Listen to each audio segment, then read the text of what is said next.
Après David, évidemment, il y a des successeurs. Et on se trouve alors dans le premier livre des rois. Adonia, un fils de David, a su obtenir les faveurs de Joab. Rappelez-vous, Joab était ce chef de l'armée de David qui a été destitué momentanément parce que il avait désobéi, mais qui a repris sa place parce qu'il a éliminé son concurrent direct, Amasa. Et Joab et le sacrificateur Abiathar a réussi à faire en sorte que Adonia soit nommé roi à l'insu de Salomon qui était prévu à ce poste. Mais de l'autre côté, il y avait le prophète Nathan. Et Bathsheba, la mère de David, de Salomon, pardon, en a référé à David. Parce que, justement, David avait fait un serment que la souveraineté reviendrait à Salomon.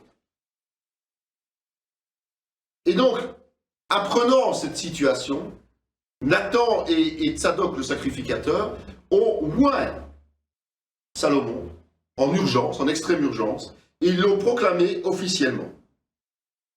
Donc les gens ont délaissé Adonia, qui s'est réfugié dans le temple, et qui a été gracié par Salomon. Juste avant de mourir, David a donné ses dernières instructions à son successeur, qui était Salomon, évidemment, et il lui a conseillé de punir ceux qui avaient commis des erreurs durant son règne. Il s'agissait de Adonia, Joab et Chiméi. Il a fait exécuter les deux premiers, et il a condamné à résidence le troisième, le menaçant de mort s'il quittait Jérusalem. Plus tard, il l'a fait, et on sait ce qui est arrivé. Et il va exiler le sacrificateur Abiathar. Donc Tsadok va devenir le sacrificateur officiel, et Benayahu prend le commandement qui était dévolu jusque-là à Joab. Salomon va épouser la fille du pharaon d'Égypte, et quand Dieu lui a demandé en songe ce qu'il désirait le plus, il a demandé la sagesse et l'intelligence, ce qui a plu à Dieu. Et c'est ainsi qu'il a pu prononcer son premier jugement avec une sagesse inouïe. Alors après, on fait toute une liste des fonctionnaires qui ont été établis par le roi. Et à cette époque, Israël était fort et dominait sur tous les peuples de la région. Le règne de Salomon, contrairement à celui de David, a été un règne de paix et de prospérité. Et sa réputation, apparemment, touchait de grandes étendues. On dit que même elle faisait le tour de la terre, elle était sur toute la terre, évidemment connue de l'époque. Il a fait alliance avec le roi de Tyr pour préparer la construction du temple, en allant chercher du bois, les cèdres du Liban. Et la construction a débuté la 480e année après la sortie d'Égypte. Et cette construction d'un temple immense a duré 7 ans. Dans la foulée, il a aussi construit son palais. Et pour le temple, il a fait fondre 2 colonnes, la mer, 10 bassins et les accessoires en bronze. Il y a ajouté l'autel, la table, les chandeliers, les lampes et toute une série d'accessoires en or. Et puis, il a déposé les trésors que David avait amassés et consacrés à la demande de l'Éternel. On y a amené l'Arche de l'Alliance, et ça a été une cérémonie officielle avec tous les notables et le peuple. Et on a placé cette Arche de l'Alliance dans le Saint des Saints. C'est Salomon qui a prié, et on a offert des sacrifices. C'est à ce moment-là que l'Éternel est apparu pour la 2e fois à Salomon, pour lui rappeler justement la manière et les conditions des bénédictions pour sa descendance. Salomon n'était pas un grand guerrier, il était un grand entrepreneur. Et il n'hésitait pas à utiliser de la main-d'œuvre étrangère, des esclaves des peuples conquis, mais il n'a jamais utilisé des serviteurs juifs. La Bible nous raconte que la reine de Saba est venue lui rendre visite pour l'éprouver par ses énigmes. Et elle a été abasourdie par ce qu'elle a vu. Et Salomon était quelqu'un de très très riche. Le problème de Salomon, c'est qu'il aimait épouser les femmes étrangères, malgré le fait que Dieu l'avait averti. Et finalement, il s'est laissé entraîner au culte païen d'Astarté et de Milcom. Et comme son père, il a fauté. Il a été jusqu'à construire, en face de Jérusalem, des hauts lieux pour Kémoc et Moloch. Et à cause de cela, Dieu a proclamé que le royaume serait divisé, mais seulement après sa mort. Et puis, des ennemis se sont levés contre lui, alors c'était un règne de paix jusqu'à l'époque. Notamment Hadad, un des Édomites, qui avait subi des outrages par son père, et par Joab évidemment, et qui avait trouvé refuge chez Pharaon en Égypte. Le roi de Syrie, lui aussi, voulait se venger. Et puis dans sa propre maison, Jéroboam, un de ses serviteurs, qui est allé se réfugier en Égypte, parce que le prophète Aïa lui avait promis le règne sur 10 morceaux d'Israël à la place de l'héritier légal. Et donc Salomon, par réaction, cherchait à le faire mourir, comme toujours. Salomon a régné aussi 40 ans, et c'est son fils Roboam qui lui succéda. Donc, comme on l'a dit, Roboam était destiné à hériter de son père, et tout Israël a été convoqué pour le couronner. Mais il a directement été confronté à Jéroboam, qui accompagnait cette assemblée qui était convoquée. En fait, ce peuple demandait quoi? C'est qu'il demandait à Roboam d'alléger le joug qui pesait sur leurs épaules. Il ne faut pas oublier que pour pouvoir faire tout ce qu'il a fait, Salomon a dû demander à son peuple de très gros sacrifices financiers. L'impôt était très élevé du temps de Salomon. Et donc, les gens voulaient que le nouveau roi allège ces charges-là. Et Roboam a été aveugle et a plutôt préféré écouter les jeunes gens qui étaient à ses côtés plutôt que les anciens d'Israël qui lui conseillaient de concéder des ristournes, on va dire, d'impôts. Et donc, au lieu d'accepter, il leur a dit qu'il allait encore aggraver leur situation. Et tout Israël, sauf Juda, s'est détourné de Salomon, du fils de Salomon, pardon, et de l'Éternel. Et donc Dieu va intervenir pour empêcher qu'il y ait une guerre, mais va laisser s'accomplir la division. Jéroboam va s'installer à Sichem, il devient roi d'Israël, il va établir de faux dieux sur le pays, et il va construire un autel à Bethel, pour plus qu'aucun des membres de cette tribu se rende à Jérusalem pour adorer. Parce que, justement, il a peur qu'en retournant sur Juda, il puisse être séduit et qu'il se retourne contre lui. Et il va nommer des sacrificateurs qui ne sont pas des Lévites. Un envoyé de Dieu va même prononcer une malédiction sur l'autel qu'il a fait construire, et momentanément, Jéroboam a eu la main paralysée. Il a été délivré par un prophète et il va l'inviter à partager sa table. Mais ce prophète va refuser parce que Dieu lui avait interdit. Malheureusement, ce prophète va être trompé par un autre vieux prophète sur le chemin du retour. Il va enfreindre la règle établie par Dieu et un lion va le tuer. Comme le fils de Jéroboam était malade, il va envoyer son épouse, qui était déguisée, chez le prophète Aïa pour le consulter. Mais Dieu l'avait averti, ce prophète Aïa. Et ce prophète va prononcer des paroles de malédiction contre Jéroboam et sa maison. Et Jéroboam va mourir après 22 ans de règne et va être remplacé par Nabab. Pendant ce temps-là, Roboam, du côté de Juda, va régner 17 ans sur cette tribu. Mais Juda vivait aussi de la désobéissance. Juda bâtissait aussi des hauts lieux voués aux idoles.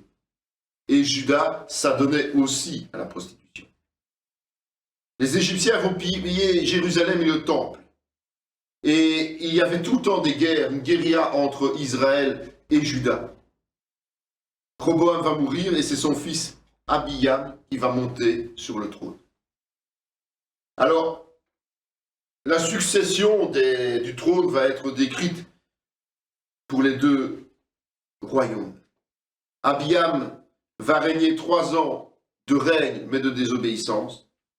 Asa, roi de Juda, 41 ans. Il va purifier Juda. Il va enlever le titre royal à sa mère, qui était idolâtre. Et quand, en guerre contre Baïcha, le roi d'Israël, il fait alliance avec le roi de Syrie pour desserrer l'étreinte autour de Juda. Nadab, roi d'Israël, va pratiquer 2 ans d'abomination et il est finalement assassiné par Baïcha qui extermine la descendance de Jéroboam. Baïcha, roi d'Israël, va imiter Jéroboam et va être maudit par l'intermédiaire du prophète Jéhu. Éla, roi d'Israël, un alcoolique, a été assassiné par Zimri, son serviteur, qui va exterminer la descendance de Baïcha. Zimri, roi d'Israël, lui aussi pécheur, ne va régner que 7 jours parce que Israël ne va pas le reconnaître. Il va incendier le palais dans lequel il s'est retranché et il va y mourir. Omri, roi d'Israël, a été choisi par le peuple pour justement déstabiliser Zimri. Il va déplacer sa capitale à Samarie à la moitié de son règne qui dura 12 ans. Il n'obéissait pas non plus à l'Éternel. Achab, roi d'Israël, va succéder à son père et agit d'une manière encore pire que ses prédécesseurs. Il va épouser Jézabel, la fille du roi de Sidonie, et il se prosternera devant Baal. Il va lui élever un autel, et ériger un temple à Samarie.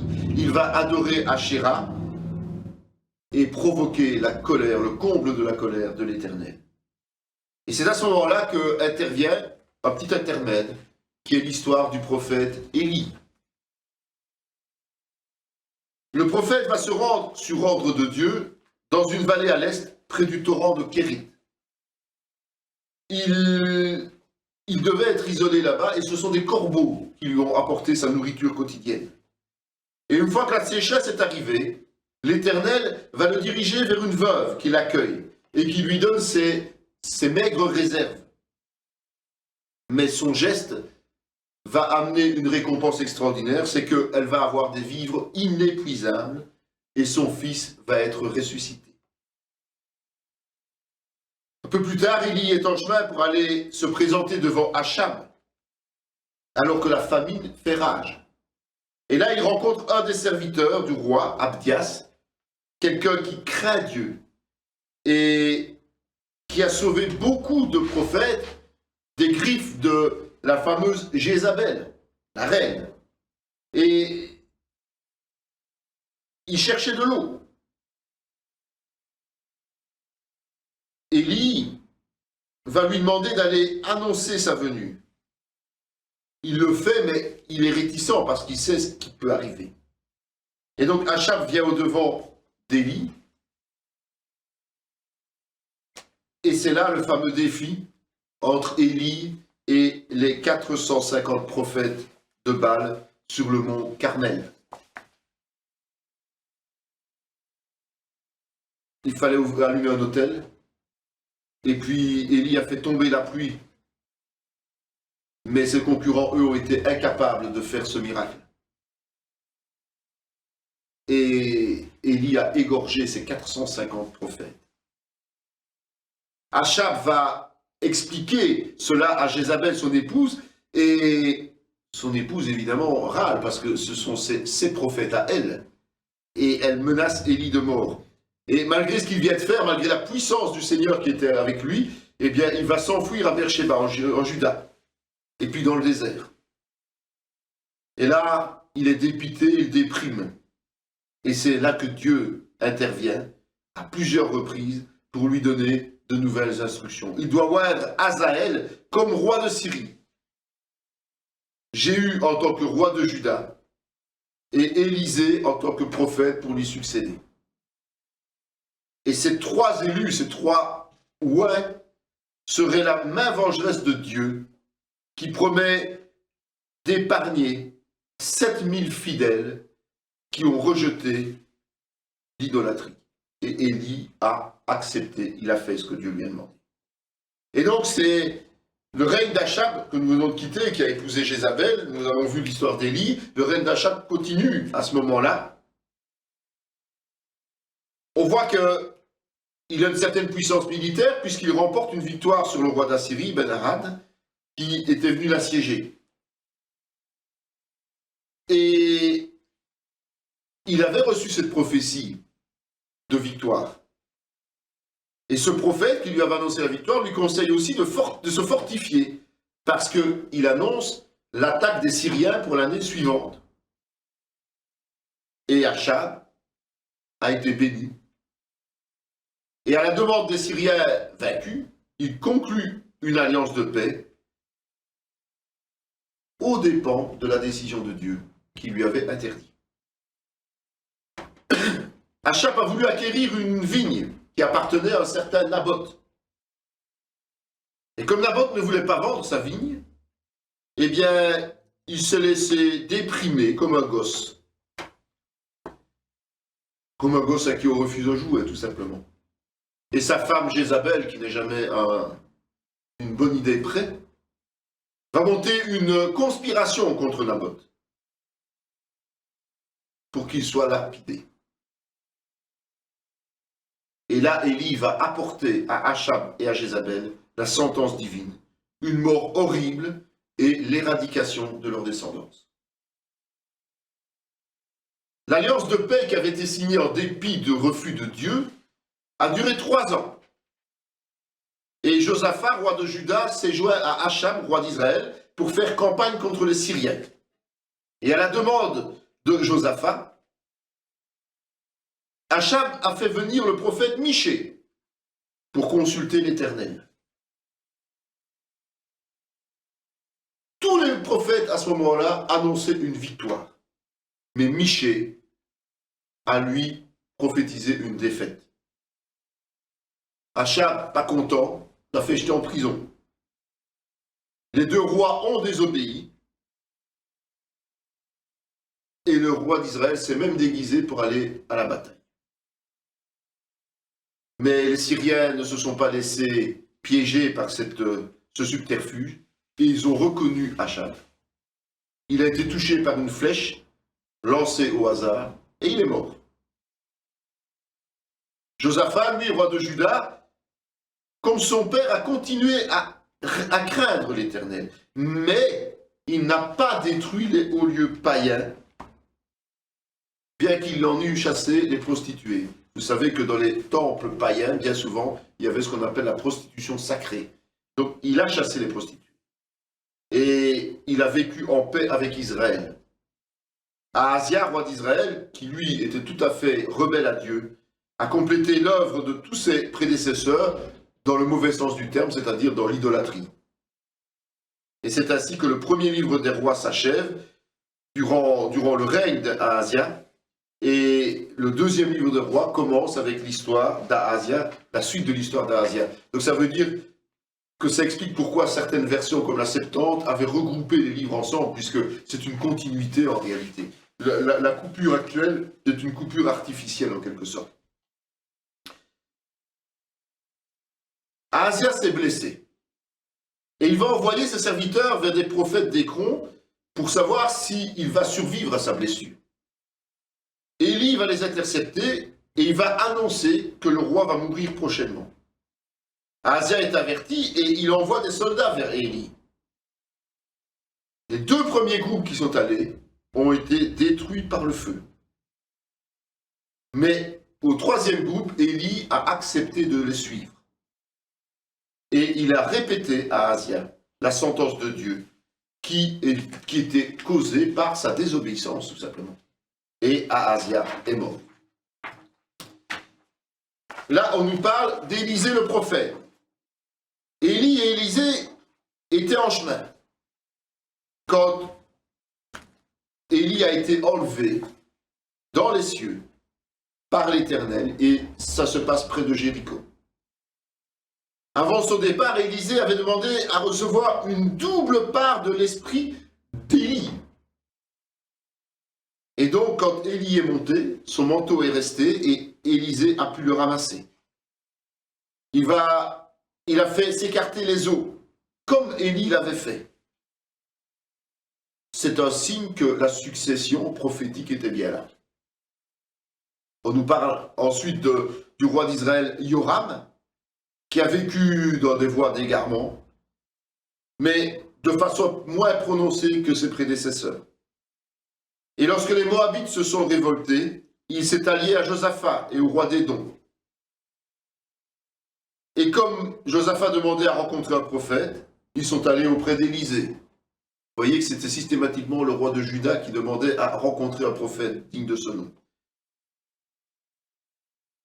Élisée a méprisé le roi d'Israël. Mais il a accepté de prophétiser parce que Josaphat était présent. Moab leur serait livré. Et c'est ce qui s'est passé. Et le roi de Moab a sacrifié son fils aîné sur la muraille de la ville. Les Israélites ont été répugnés de cela et sont rentrés chez eux. Et puis on nous relate plusieurs hauts faits du prophète Élisée, comme le miracle de l'huile, la naissance miraculeuse du fils d'une Sunamite et la résurrection de cet enfant, la purification d'une marmite de potage, la multiplication des pains. Vous voyez que ce n'est pas la première fois que c'était dans la Bible, la multiplication des pains. Une cognée de fer qui surnage dans l'eau, essayez toujours. Et puis, il y a aussi la guérison de la lèpre du chef syrien Naaman, que Élisée a envoyé se baigner 7 fois dans le Jourdain. Élisée a refusé tout présent de remerciement. Mais son serviteur, lui, il a accepté de talent. Et il a été frappé de la lèpre. Lui et sa descendance. La guerre était à son comble avec les Syriens, mais Élisée a toujours déjoué les pièges, notamment en frappant les ennemis d'aveuglement. Ça n'empêche pas le roi syrien d'encercler Samarie et de l'affamer.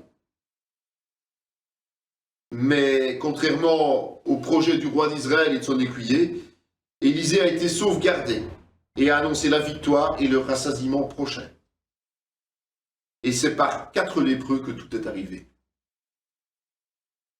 Élisée a encore prophétisé une famine de 7 ans. Et la Sunamite, celle dont il a ressuscité le fils, s'est absentée durant cette période. Mais quand elle est revenue, le roi lui a rendu tous ses droits, parce qu'il a reconnu les hauts faits d'Élisée. Élisée aura encore la vision de Hazaël, qui deviendra un roi sanguinaire. Et c'est vrai que Hazaël a assassiné son souverain très peu de temps après cette prophétie, pour pouvoir prendre sa place. On continue après l'histoire d'Élisée, par le déclin, la suite du déclin spirituel, et pour arriver jusqu'à la fin du royaume d'Israël.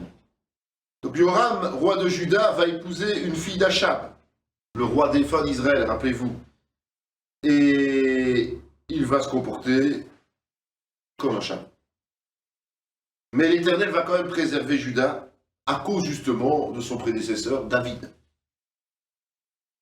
Il va devoir faire face à la révolte d'Édom. Ahazia, roi de Juda, va succéder à son père. Il va persévérer dans les mêmes errements et il va aussi se marier et s'unir par alliance avec Israël. Il va faire campagne avec Hazaël, roi de Syrie, et avec le roi d'Israël, Yoram. Yoram va être grièvement blessé. Et quand il va retourner pour être soigné, Asa va se rendre à son chevet. Élisée va envoyer un prophète, donner l'onction à Jéhu, fils de Josaphat et de Nimshi, comme roi d'Israël. Jésus est devenu roi d'Israël. Jéhu est plébiscité par les chefs de guerre et il décide de suivre les instructions qui lui ont été transmises par le prophète.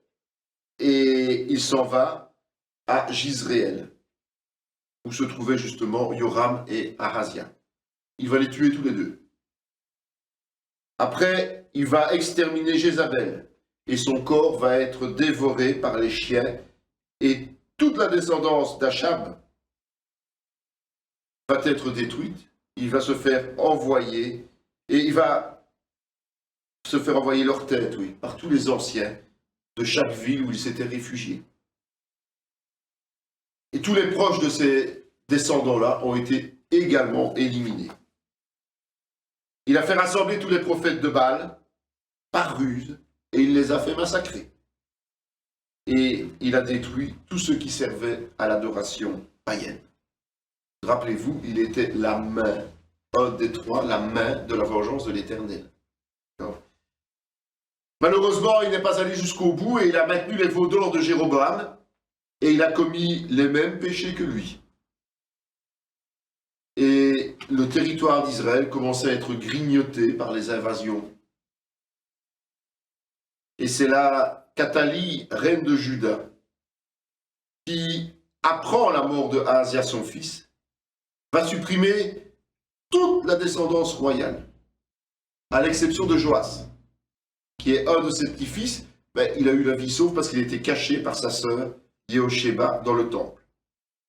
Et après 6 ans, le sacrificateur Yehoda va se rallier les Kériens. Et il va proclamer Joas roi.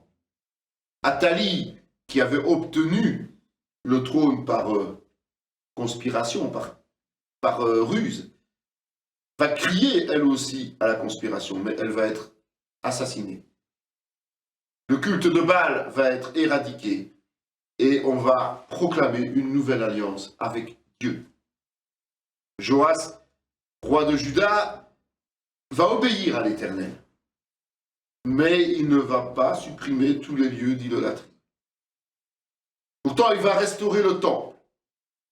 Et une fois qu'il est menacé par Hazaël, roi de Syrie, Joas va lui faire parvenir les choses qui sont consacrées à Yahweh par ses prédécesseurs et par lui-même, pour que Hazaël s'écarte de Jérusalem. Donc il va acheter la liberté de Juda.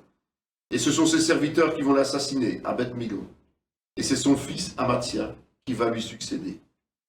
Pendant ce temps-là, Joas, roi d'Israël, qui est fils de Jéhu, va prendre son règne à Samarie, comme Jéroboam.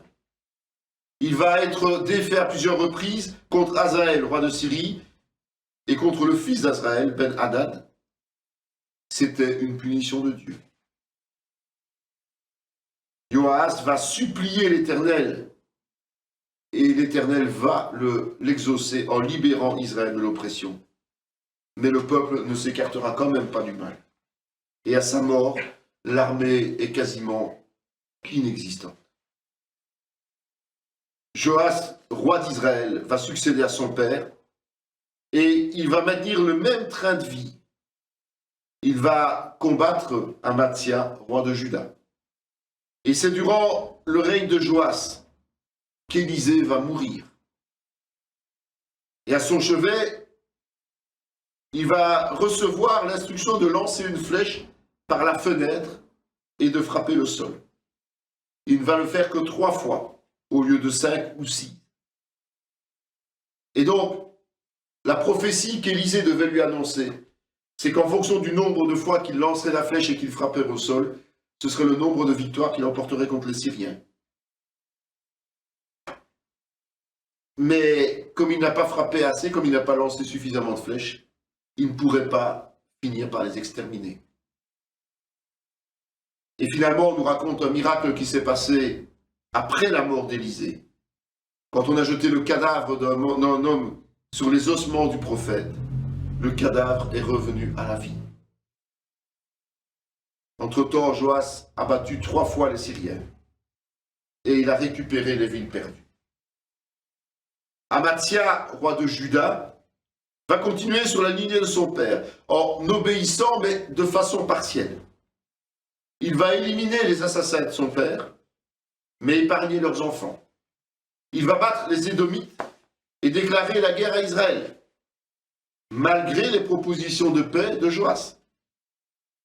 Juda a été battu et Amathia emprisonné. Joas a détruit une grande partie du mur de Jérusalem et va piller Jérusalem. Et 15 ans après la mort de Joas, roi d'Israël, Amathia, en fuite suite à une conspiration, a été tué à Lachish. Azaria, son fils, a pris sa place. Jéroboam II, roi d'Israël, a continué à vivre en abomination à l'Éternel.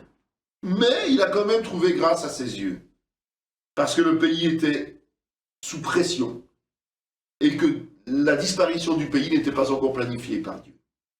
Il va même restaurer les frontières d'Israël.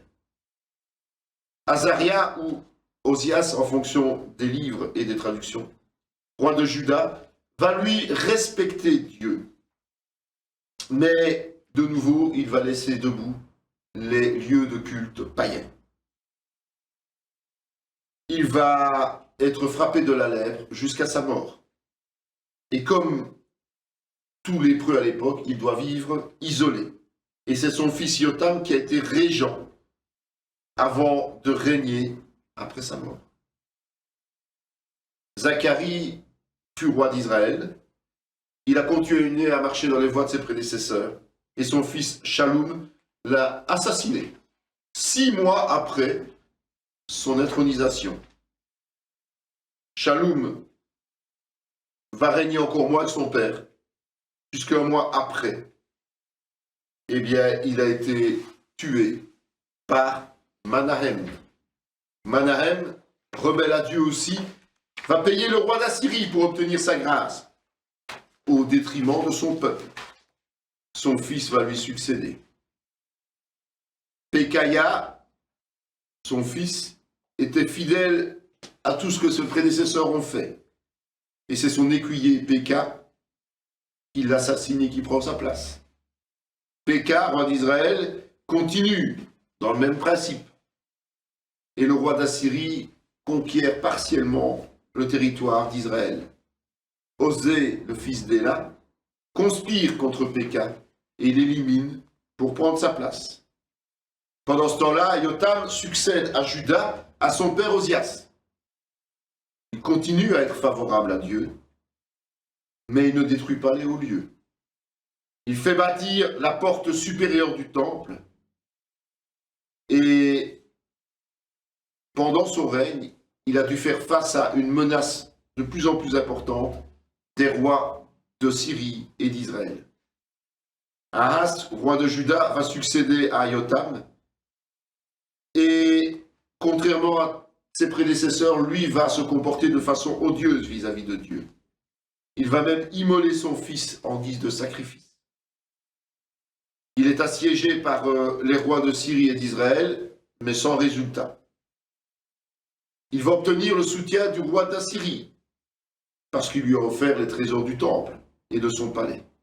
La Syrie est battue et elle est occupée par les Assyriens. Ahaz va faire copier l'autel de Damas par le sacrificateur Uri. Et il va décider de déplacer l'autel de bronze d'origine et de le cantonner à un rôle secondaire. Et puis il va faire d'autres transformations pour faire plaisir au roi d'Assyrie. À sa mort, son fils Ézéchias va monter sur le trône. Pendant ce temps, Osée, roi d'Israël, un peu plus réservé que ses frères, ne marche quand même pas, que ses pères, pardon, ne marche quand même pas selon les voies de Dieu. Et le roi d'Assyrie, Salmassar, va l'assujettir. Quand il va se rendre compte que Osée conspire contre lui, il va le faire emprisonner. Il va assiéger Samarie, et quand il va remporter la victoire, il va déporter Israël en Assyrie. C'est le châtiment de Dieu à cause de cette rébellion permanente. Malgré les nombreux rappels à l'ordre, au travers de la voix des prophètes, Israël a continué à se comporter d'une manière indigne. Et donc le royaume d'Israël va disparaître totalement. Et Juda reste la seule héritière de la promesse, malgré leur propre désobéissance. Le roi d'Israël va déplacer des populations pour les installer en Samarie, en remplacement des Israélites. Ces peuples ne connaissent pas, évidemment, les règles que Dieu a établies. Et ces populations se faisaient régulièrement dévorer par des lions. Et donc le roi va installer un sacrificateur qui sera chargé de leur enseigner comment craindre l'Éternel. Mais ce fut en vain parce que chacun continua à s'adonner à ses croyances en servant Dieu. Donc il y avait une idolâtrie en plus du service de l'Éternel. Et donc le second livre des rois, à partir de ce moment, ne va plus parler que d'une seule lignée, celle qui persiste, celle de Juda. Et donc on est arrivé à Ézéchias, qui va purger le pays des idoles. C'est le roi qui a été le plus obéissant de tous les prédécesseurs. Il est dit que l'Éternel fut avec lui. Et il a pu se libérer de l'assujettissement du roi d'Assyrie. Il va même conquérir le territoire des Philistins. Et pendant son règne, Israël va disparaître. C'est pendant ce temps-là. La 14e année de règne, le nouveau roi d'Assyrie vient envahir Juda. Et Ézéchias va payer un tribut. Mais le roi va quand même assiéger Jérusalem et il va essayer de décourager les Judéens. Il va utiliser des mots pour essayer de les toucher, de les apeurer, mais en vain. Parce que le peuple va faire silence sur ordre du roi. Ézéchias va s'humilier et envoyer ses proches collaborateurs auprès du prophète Ésaïe. Celui-ci va prophétiser le retour du roi assyrien dans son pays et sa mort. Et effectivement, les Éthiopiens s'étant mis en marche contre la Syrie, le roi doit faire demi-tour et aller pour les combattre. Mais il continue de menacer Ézéchias, qui va invoquer l'Éternel, et l'Éternel va parler au travers d'Ésaïe. Juda a été sauvé par un ange, et les troupes ont été anéanties durant leur sommeil. Le roi d'Assyrie retourne, il n'a pas le choix, et il est assassiné. Il est aussi raconté qu'Ézéchias a été mortellement malade. Et Ésaïe lui a prophétisé son prochain trépas. Il a imploré l'Éternel, et Dieu lui a donné une rémission de 15 années et un signe de sa bénédiction, l'ombre qui recule de 10 degrés. À ce moment-là, des Babyloniens sont aussi venus lui rendre visite. Ce n'était pas une visite de courtoisie, mais c'était un peu de l'espionnage qui a permis de voir les richesses qui appartenaient à Juda. Ésaïe a prophétisé la déportation des descendants et la disparition des trésors au profit de Babylone. Le fils d'Ézéchias, Manassé, est devenu roi, mais il n'a pas marché dans les voies du Seigneur. Il s'est adonné à l'idolâtrie. Il a immolé son fils. Il a pratiqué la divination et l'occultisme. Il a fait couler le sang innocent et placé la statue d'Ashéra dans le Saint des Saints.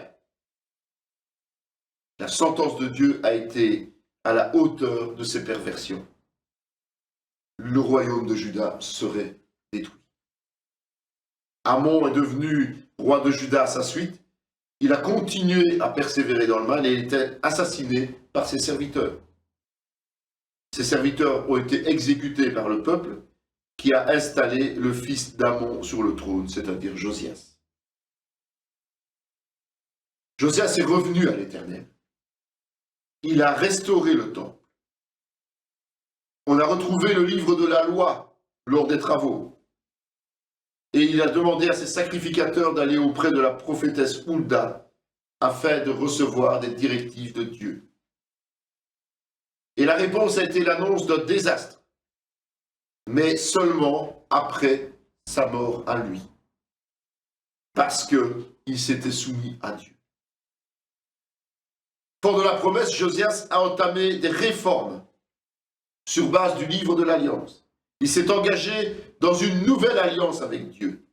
Il a fait purifier le temple, il a brûlé les objets étrangers, il a supprimé les prêtres nommés par ses prédécesseurs, il a ôté et brûlé le poteau d'Achéra et il a blasphémé tous les autres hauts lieux. Il a immolé les sacrificateurs païens et il a réalisé tout ce qui était à la gloire de Dieu. Et puis il a célébré la Pâque. Mais Dieu ne changera pas d'avis quant à la malédiction qui tombait sur Juda. Josias va mourir des mains des Égyptiens qui montaient contre le roi d'Assyrie.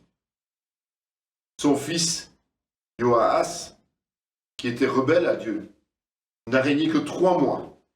Et puis il a été emprisonné par Pharaon, qui a mis vraiment son pays sous l'esclavage, en quelque sorte. Finalement arrive ce qui doit arriver, c'est que progressivement, Juda va tomber sous le joug de l'adversaire. Et Yehoïakin, roi de Juda, va aussi, après avoir été rebaptisé par Pharaon, puisqu'il s'appelait normalement Eliakim, et était un fils de Josias, va être nommé à la place de Joahas. Mais il était de nouveau désobéissant. Et il a dû faire face à de nombreux ennemis, dont les Babyloniens, qui vont le soumettre pendant 3 ans. Les Chaldéens, les Syriens, les Moabites, les Ammonites. En fait, tous étaient envoyés manifestement pour exécuter les jugements de Dieu. Et c'est à ce moment-là que l'Empire babylonien commençait à prendre plus d'ampleur. Et prenant plus d'ampleur, eh bien, il est allé jusqu'aux frontières de l'Égypte. Yehoïakin va succéder à son père. Il va rester dans la désobéissance et va devoir faire face au siège des Babyloniens. Nebuchadnezzar va le faire prisonnier, va piller les trésors de Jérusalem et tous les membres de son peuple vont être déportés à Babylone, sauf un petit reste, les gens peu érudits, ceux qui étaient là pour cultiver. Le roi de Babylone va aussi installer sur le trône Mattania, qui est l'oncle de Yehoïakin. Et il va le rebaptiser Sédécias. Sédécias, évidemment, sous le joug des Babyloniens, va continuer à mal agir aux yeux de Dieu. Et il va même se révolter contre Nebuchadnezzar, qui l'avait pourtant intronisé. Et celui-ci va faire le siège de Jérusalem. Il va tenter de fuir la nuit, mais les Chaldéens vont le poursuivre. Et il va être ramené auprès du roi de Babylone. Le roi va faire égorger ses enfants et puis va lui crever les yeux. Il va l'emprisonner, il va l'enchaîner et le déporter. C'est ainsi que prend fin le royaume de Juda. Le temple est brûlé, les murailles sont détruites et les bâtiments incendiés. Comme je l'ai dit, seulement une petite partie va être graciée pour pouvoir cultiver les terres. On arrête les sacrificateurs, les dignitaires, On les conduit à Babylone et on les exécute. Et sur le petit reste, il va établir Guédalia. Malgré un serment d'allégeance au roi de Babylone, Ismaël, qui est de la lignée royale judéenne, va assassiner Guédalia et ses proches. Et les Juifs vont s'enfuir en Égypte par peur des représailles. Jéhoïakin, qui avait été déporté, va entrer en grâce de Évil-Mérodach, qui est le nouveau chef, le nouveau roi babylonien, et il va être honoré plus que les autres rois tout le restant de sa vie. C'est ainsi que se termine le deuxième livre des rois. Alors, les leçons principales à retenir sont tout ce qui est en abomination à l'Éternel et les conséquences qui découlent quand on y sombre. L'idolâtrie, la séduction, la traîtrise. Notons aussi, parce qu'on en parle dans l'Apocalypse, l'esprit de Jézabel, qui est présent dans les églises et dans les familles. Il faut constater qu'en ce qui concerne Israël, le trône a toujours changé de famille, parce qu'il y a eu des massacres sanguinaires non seulement des rois, mais aussi de tous leurs proches, des ruses malsaines. Il y a eu des interventions d'envahisseurs extérieurs. Mais à Juda, c'est la lignée de David qui a été maintenue en permanence.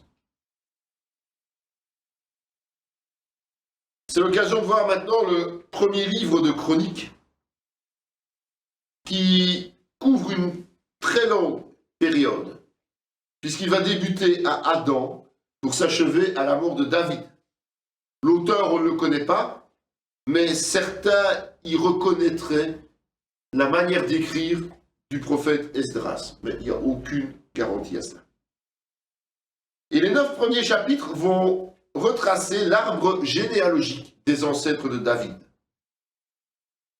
D'Adam à Noé, puis de Sem à Abraham et sa descendance, dont les rois d'Édom. Les 12 fils de Jacob, leurs descendants et ceux de David. Les lignées et les événements particuliers de Jacob jusqu'aux diverses royautés qui ont succédé à David.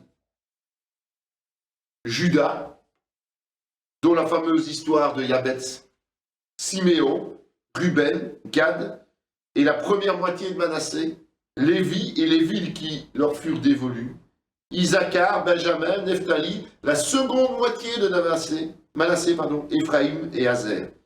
Benjamin, du moins la partie des résidents à Jérusalem. Les habitants de Jérusalem après le retour de captivité, les Israélites, les sacrificateurs, les Lévites, les Néthiniens, les fils de Juda, de Benjamin, d'Éphraïm, de Manassé, des Chilonites, des portiers, etc., etc. Ça, ce sont les 9 premiers chapitres, et c'est peut-être les plus lourds à lire dans la Bible, parce que c'est vraiment une généalogie, ouais, c'est tout. Et puis on arrive au chapitre 10, au règne de David.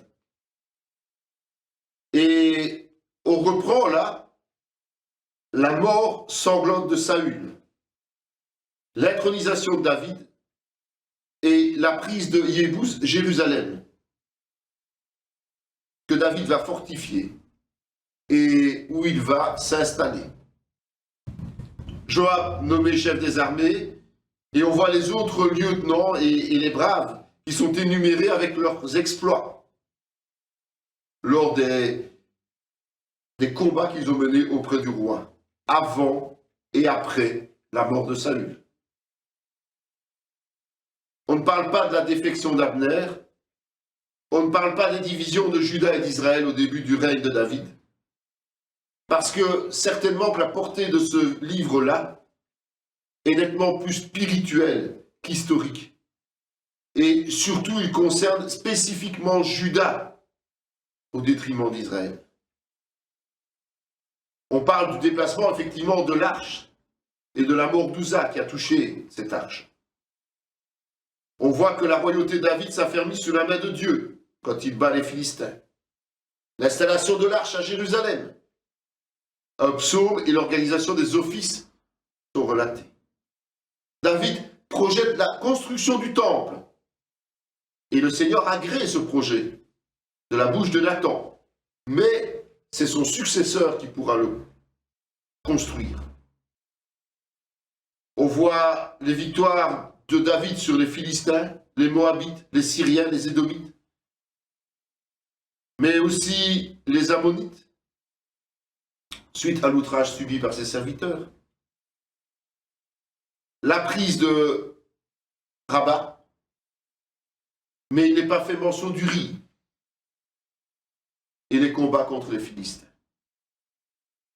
Et le dernier point commun avec les autres récits, donc principalement le récit de Samuel évidemment, c'est le recensement réalisé par orgueil et la peste punitive. En fait, on n'a pas parlé de l'inceste d'Amnon, le comportement d'Absalom, la fuite de David, la famine de 3 ans, tout ça a été occulté. Et le chapitre 22 est le début de la transition entre David et Salomon.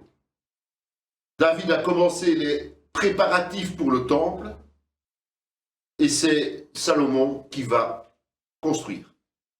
Lorsqu'il est prêt de mourir, il va établir Salomon sur le trône. Il va dénombrer les Lévites et répartir les sacrificateurs en 24 classes selon leurs charges et leurs services, en nommant leurs chefs.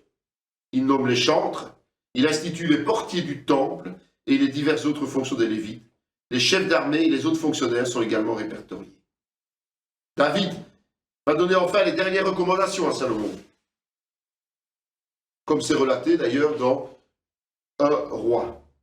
Et il va insister cette fois-ci dans ce livre sur la construction du temple. Il fait appel aux offrandes volontaires, prie l'Éternel et assoit Salomon avant de prendre son dernier souffle.